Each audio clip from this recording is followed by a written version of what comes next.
Hey everyone, so for today's episode, this week's video, I'm going to show you all how to make pumpkin puree from fresh pumpkins. You can find these pumpkins in virtually most grocery stores anytime during this season, October, November.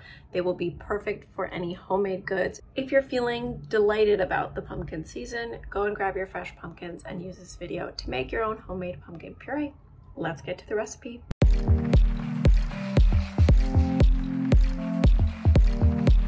Start by buying 2 medium-sized roasting pumpkins. They can be small, medium, whatever you prefer, and preheating your oven to 375 or 400 Fahrenheit. It really doesn't make too much of a difference. They kind of bake at the same amount of time. Wash gently your pumpkins with a little bit of soap and water. Now we're going to take a cutting board. I like to put a towel under so it stays in place. Chop off the top or the sort of stem of the pumpkin and then cut the pumpkins in half. I like to do this with a particularly sharp knife because it works easier. Scoop out the seeds and guts. I like to roast the pumpkin seeds, but this is completely optional. I will show those steps regardless. To a large baking tray, add a baking mat or some parchment paper.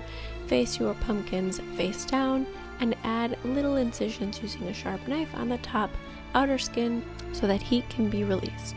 Roast at 375, 400 Fahrenheit for 60 minutes and make sure not to over brown, so keep an eye on them. I like to then clean my guts and seeds.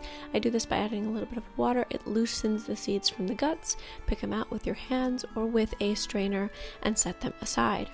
From this process, I also had a little bit of pumpkin juice. I put this into a mason jar to enjoy later or maybe make some nice pumpkin syrup for a coffee.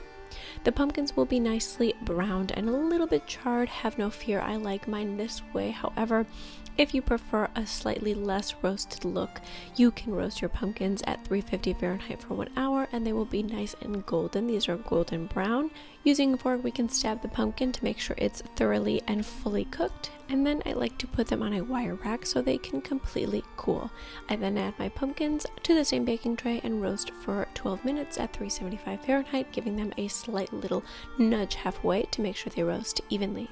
I like to then cut up my pumpkins into little cubes, dice the pumpkin, essentially put it into a food processor or Vitamix and puree until the desired texture. I like to then store mine in a large mason jar or however you prefer.